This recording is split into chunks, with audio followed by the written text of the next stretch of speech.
O convidado de hoje, no primeiro de Frente com Gabi Barreto ADV, é Sérgio Gama. Ele que é engenheiro mecatrônico, há mais de 25 anos de experiência em TI, apaixonado por tecnologia e inovação, já participou de diversos projetos, tanto com bancos, seguradoras no Brasil, na China, na Índia. Atualmente trabalha na IBM e é especialista em desenvolver software, inteligência artificial, Big Data. Pode se apresentar, Gama, muito obrigada pelo aceite. Lhe conheci aqui num evento em Fortaleza e desde então acompanho o seu trabalho. Meus parabéns. Legal, obrigado, Gabi. Gente, desculpa aí o atraso, eu acabei atrasando aqui para chegar. Eu estou em São Paulo, para quem não sabe aí, e o trânsito terrível sempre, né? Trânsito de fevereiro e março, por causa. Mas deixa eu me apresentar. Bom, a Gabi acho que já falou bastante coisa. Eu sou um tecnólogo, sou formado em engenharia, então sempre aí desenvolvendo soluções, desenvolvendo aplicações, trabalhando em projetos. Há quase 10 anos na IBM, e agora há mais ou menos 4 anos e meio trabalhando com inteligência artificial, mas tecnologia no geral, como eu falei, eu sou desenvolvedor, então, mas aí me apaixonei também pela área de inteligência artificial e transformação digital no geral, e inovação, uma coisa que eu gosto muito de tecnologia, e é isso. Hoje, líder na América Latina, né? Me explica um pouco como funciona a inteligência artificial, principalmente você desenvolve na própria IBM. Exato. Como é que funciona? O que é inteligência artificial, né? É discutível, inclusive, né? Ou seja, na verdade, teoricamente, é o computador imitando, ou seja, se é artificial, porque eu estou usando artifícios computacionais. Então, não é natural, óbvio. Então, no fundo, é programa de computador que imita a capacidade cognitiva humana, que imita as capacidades intelectuais do ser humano. Basicamente é isso, né? Isso é inteligência artificial. E a inteligência artificial eu consigo fazer coisas que supostamente o homem faz, mas nós, seres humanos, a gente tem uma capacidade limitada, né, de processamento. Nós somos mais inteligentes, né? Mas como a gente tem uma limitação em capacidade de processamento, a gente usa a máquina para fazer coisas para a gente. Excelente. E qual a diferença de inteligência artificial e machine learning? Então, na verdade, não é uma diferença. Na verdade, machine learning é um subcampo de inteligência artificial. Para que eu dê inteligência artificial para uma máquina, eu preciso programá-la. E aí eu utilizo técnicas de machine learning. Eu uso técnicas de deep learning. Então, machine learning e deep learning são técnicas que a gente utiliza para programar a máquina para dar inteligência artificial. Porque com machine learning eu dou capacidade cognitiva. Por isso que é o aprendizado de máquina, né? Na verdade, é uma forma de eu programar um computador para que ele tenha capacidade cognitiva, para que ele aprenda com uma determinada situação, ou através de uma classificação, anotador, não importa. Mas machine learning é um subcampo de inteligência artificial. E quais os avanços na advocacia com a inteligência artificial? Acredita que a inteligência artificial na advocacia será revolucionária a ponto de sermos substituídos por robôs? Não, de maneira nenhuma. A gente fala muito, né? O pessoal, todo mundo tem medo disso, né? E Aliás, sempre principalmente na teve. sua palestra, você falava bastante que iria ter uma revolução drástica na advocacia, né? Exato. A advocacia é uma delas, né? A tecnologia sempre deu uma revolucionada nas profissões, mas nunca eliminando uma profissão. Normalmente, o que a gente fala que a gente tem mudanças ou extinção de tarefas dentro de uma profissão. Então, você falou da área jurídica. A área jurídica, em especial, e aliás, para todas as áreas, o que a gente costuma falar, e eu falei naquela época, e isso é verdade, na verdade, os trabalhos intelectuais repetitivos vão ser substituídos pela máquina. Olhando pelo lado jurídico, o que é chato, o que é repetitivo? É um trabalho intelectual, mas é repetitivo. Então, por exemplo, um advogado ele tem que ler muito sobre leis, normas, petições, processos. Esse é um trabalho chato e uma máquina consegue fazer isso para ele. Então, a gente tira de lado o trabalho intelectual repetitivo e traz um pouco mais o lado humano, né? Então, não vai substituir advogados de maneira nenhuma. E o que a gente fala é que inteligência artificial, na verdade, é um super assessor para o advogado, para o médico e para qualquer outra área. Nosso parceiro Rapadura Tech está falando que irá complementar as habilidades do ser humano, jamais substituir. Perfeito. Exatamente. E qual a estratégia do profissional do futuro através desse autoconhecimento, da prática de mindfulness implementado nas organizações inovadoras, para desenvolver habilidades que não serão substituídas por robôs, já que a tecnologia e a própria inteligência artificial estão se transformando em commodities, né? Ou seja, matérias-primas para o desenvolvimento de algo. Qual a sua opinião em relação a isso? Eu acho que isso vem de encontro àquilo que a gente acabou de falar, ou seja, eu acho que cada vez mais a gente vai poder utilizar e usufruir do nosso lado humano, ou seja, criatividade, sensibilidade, uma série de coisas que as máquinas não fazem. Eu não acredito que vá fazer num curto espaço de tempo. Eu acho que com esse tempo que a gente vai ter, existe um estudo que diz que o advogado precisa ler 27 horas por dia para se manter atualizado. Então, é impossível, né? Nós nem temos esse tempo.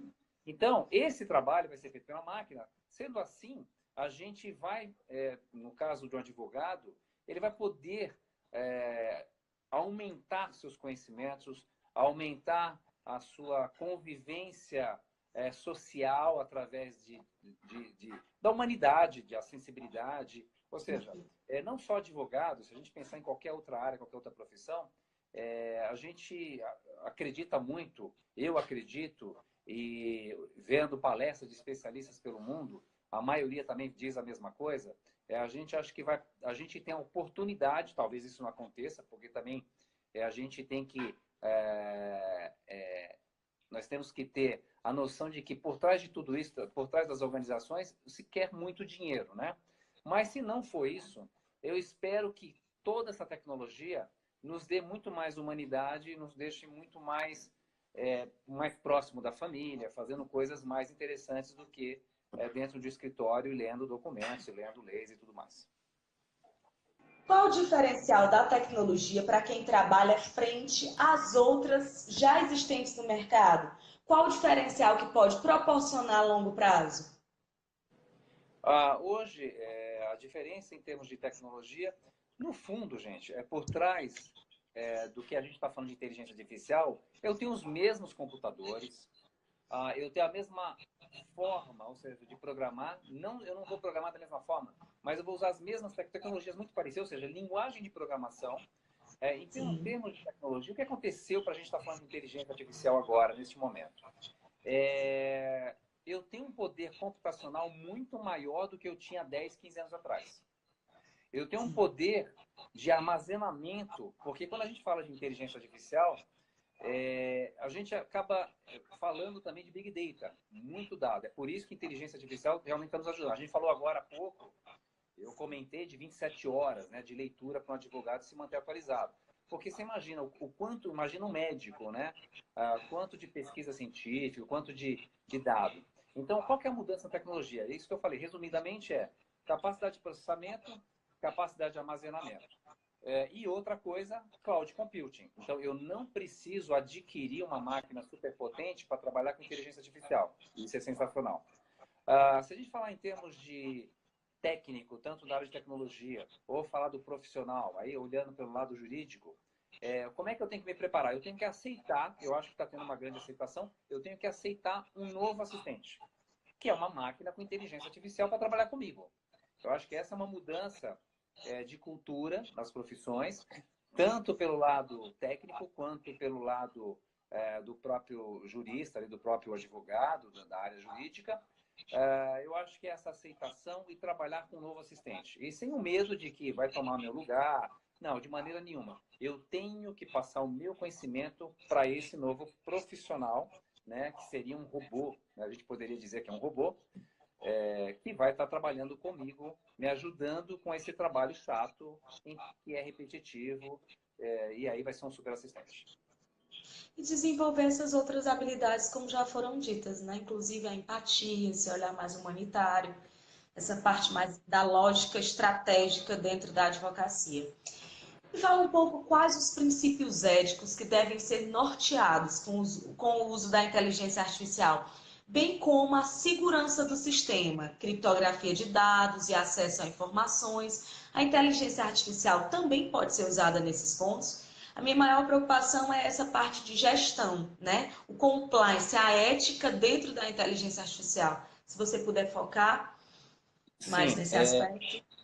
não, perfeito ponto, Gabi. É o seguinte, existe uma discussão hoje em torno da inteligência artificial, porque eu estou dizendo que uma máquina agora vai ter capacidade de pensar, né? Pensar, Sim, eu coloco entre aspas, porque pensar é algo muito abstrato, mas até perigoso eu dizer que uma máquina vai pensar como ser humano, né? Mas, na verdade, a máquina vai ter um comportamento parecido no sentido de aprender e tirar hipóteses, nos ajudar a tomar decisão. Aliás, é importante dizer que vai nos ajudar a tomar decisão, né? E não tomar decisão. Aliás, até falando da ética, né? Então, eticamente falando, é perigoso. Então, está sendo discutido o seguinte: até que ponto, até onde vai uma máquina na tomada de uma decisão, né? O que é ético? Por exemplo, no caso jurídico, a gente está vendo aí robôs, chatbots, que são ativos, que fazem ligações. Por exemplo, a gente tem um caso aí de um experimento que está sendo feito de um bot que liga para cancelar contrato. Contrato de TV a cabo, contrato de telefonia, sério por diante. E assim, então, o que acontece? Até que ponto, falando da questão legal, até que ponto uma máquina que liga no seu lugar para cancelar um contrato seu de serviço vai ser sim. válido juridicamente? Essa é uma questão. Porque alguém vai dizer, não, mas não foi o Sérgio Gama que ligou, foi um robô. Então, não é válido esse cancelamento. A outra coisa, se a gente for para a área de medicina, até que ponto, num caso de um erro médico, o médico pode dizer, por exemplo, que ele foi sustentado nessa decisão devido a uma tomada ou geração de hipóteses por uma máquina com inteligência artificial. Então, até que ponto essa máquina pode ser responsabilizada, né? Então, a gente tem falado muito, aí já existe até grupos, consórcios aí espalhados pelo mundo, falando muito da questão de ética e normalização, né? Porque normalmente o ser humano faz isso a vida inteira, ele lança uma tecnologia, depois ele se preocupa em normalizar. Né? A gente viu isso com o carro. Quando saiu o carro, não existia leis de trânsito, não existia limites de velocidade e tal. Então, toda vez que tem uma tecnologia, o ser humano começa a trabalhar com essa tecnologia, depois vai se preocupar com normalizar e com a questão ética, né? Até que ponto, né, a gente pode... então, é uma discussão que tá sendo feita, Gabi, é bem pertinente a sua questão, mas eu não diria que tem uma resposta. Alguém precisa cuidar disso, porque é um assunto muito sério, né? Eu estou dizendo que uma máquina vai nos ajudar a tomar decisão, ela vai pensar, né? Pensar não, mas pelo menos ela vai analisar, né? Vai gerar hipóteses, né? Vai tentar racionalizar um dado. Então, é perigoso.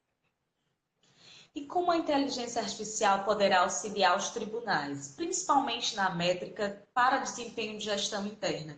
Inclusive, eu participo até de um grupo de estudos que eles estão implementando no STF, tribunais. O nosso maior desenvolvimento é esse, o desempenho de gestão interna, para poder desovar tantos casos. Milhares de Essa... processos. Exatamente. Com certeza. Quando a gente fala a gente vê isso na televisão a todo momento, as pilhas de processos aí paradas nos fóruns, né? Que ninguém consegue olhar aquilo. Então, com certeza, se a gente implementar inteligência artificial, onde ele consiga analisar processo e já deixar mastigado por tipo de processo, por exemplo, para qual juiz, comarca, uma série de coisas, processos semelhantes, né? Ou seja, fazer aquele trabalho de novo, que é o trabalho intelectual que é chato, que é feito pelo pessoal no fórum, a máquina pode fazer. E aí eu tenho, sim, os promotores, então não elimina ninguém, mas eu tenho uma máquina agora me dizendo qual que é o próximo da fila, já me dando todos os dados necessários para que eu dê andamento naquele e eu tome uma decisão. Então, ele vai me falar de jurisprudência, ele vai me falar de o tipo de processo civil, criminal, não importa qual o tipo de fórum, ou qual é a gravidade, qual é a urgência, tudo que for, tudo aquilo que eu faria com os seres humanos, né? Que aí eu fico com essa fila imensa e processos que rolam aí demoram 10 anos, 5 anos, talvez a gente tenha processos aí sendo concluído em dias, talvez, né? Quem sabe? É um sonho, né? Acredita que a máquina, por exemplo, um juiz que a cada caso ele julga daquela forma, a máquina pode subtrair essa lógica do juiz? Com certeza. Então, quando a gente fala de inteligência artificial, existe aquilo que a gente chama de aprendizado supervisionado. Então, na verdade, eu pego o histórico de processos dentro de um fórum e passo esse conhecimento para a máquina. Tá? Então, isso é supervisionado porque eu filtro, eu processo os dados e digo o que ele tem que aprender. Uma outra coisa é a gente evoluir. A gente precisa evoluir, porque é um processo evolutivo. Então, na verdade, Sim, eu crio as primeiras capacidades para que essa máquina possa me ajudar com esses processos jurídicos, mas a partir daí, exatamente o que você falou, eu tenho novos processos acontecendo, que provavelmente estão sendo suportados por essa máquina. Mas o juiz, no caso, ele não toma decisão, ele não é obrigado a tomar uma decisão baseado numa análise que foi feita pela máquina. Ele pode olhar aquela análise e tomar uma outra decisão. Devido a algum contexto novo, algo novo, uma lei que é nova, uma interpretação diferente que ele tenha, esse conhecimento, a máquina absorve isso e evolui no seu conhecimento baseado nessa nova decisão. Com certeza, ou seja, a gente está falando de processo evolutivo, igual ao ser humano. perfeito. E o que você acha que mudará no sistema jurídico como um todo, a inteligência artificial, além dessa parte de gestão interna? Eu acredito, Gabi, que tirando toda a parte de processo que é chato, que é moroso, a inteligência artificial certamente vai agilizar esse processo, mas com certeza vai tirar erro, né? A gente vai tirar aquela coisa que, por mais que, é uma opinião até minha, né? Por Sim, mais que a gente diga que um juiz, né, e outras profissões no mundo, ele tem que ser como é que eu diria? Ele não pode tomar partido, né? Ele não pode ter viés, né? Tendências, né? não. Porque ele é um juiz. Então, ele não pode Imparcial. levar... Exatamente. Ele tem que levar a consideração muito baseado na lei. A gente sabe que, no fundo, acaba não acontecendo dessa forma, certo, Gabi? É uma opinião minha.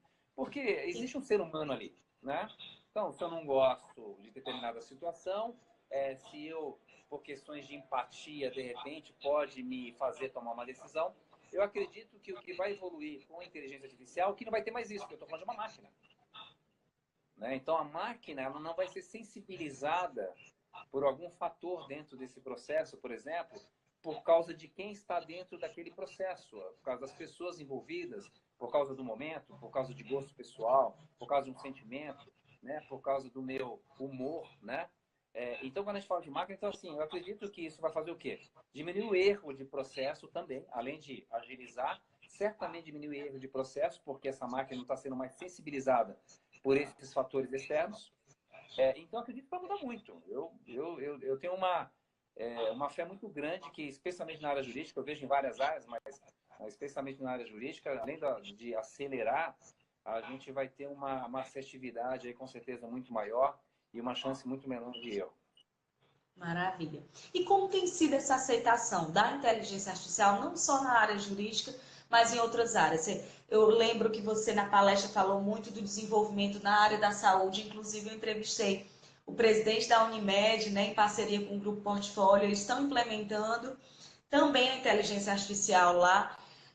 Como você vê a aceitação disso tudo? A sociedade entende isso como algo positivo ou não? Eu acho que neste momento a gente passou por uma fase, acho que de 2, 3 anos para cá, onde as pessoas não entendiam muito bem, aliás, o que é inteligência artificial, né? E o primeiro medo sempre, de novo, você comentou logo no início aí do nosso bate-papo, é a questão de vou perder o emprego, né? A primeira pergunta que todo mundo faz. Eu acho que a gente passou por essa fase, né? Eu acho que amadureceu a ponto de a aceitação ser muito grande. Aliás, surpresa nossa, Legal. a gente tem projetos em grandes bancos, a gente tem projeto em grandes hospitais, com médicos de renome, ou seja, existe uma aceitação já bastante interessante quanto a entender, inclusive, até por entender que agora eu estou falando de uma situação onde eu tenho uma máquina para me ajudar, não para substituir, para me substituir. Eu acho que a aceitação está bem interessante. Nós temos grandes hospitais espalhados pelo mundo, escritórios de advogados, os maiores escritórios de advogados também já estão trabalhando com inteligência artificial. E aí vai em todas as áreas. Então, escritório de banco, né, que é uma grande surpresa também para mim, porque o que acontece, Gabi, quando a gente fala de tecnologia, ainda mais quando ela é disruptiva, que é algo muito novo, o banco ele é muito tradicional, né? Até porque ele corre um grande risco, porque ele tem muita coisa por trás daquilo, a questão E de... funcionários, né? Decisões de funcionários. É um Sim, desgaste também de relações humanas muito grande, né? exatamente. Então, você vê, é uma mudança de cultura interna. A gente está falando, não está falando só de tecnologia, né, Gabi? A tecnologia é um meio, né? Então, na verdade, estou falando de mudança de cultura, aceitação, melhoria de tarefas ou processos, ou mudança, às vezes, não é nem questão de... Mas a gente... O que é tecnologia no geral, esquecendo inteligência artificial? O que a gente busca com tecnologia, né? A gente busca fazer mais com menos.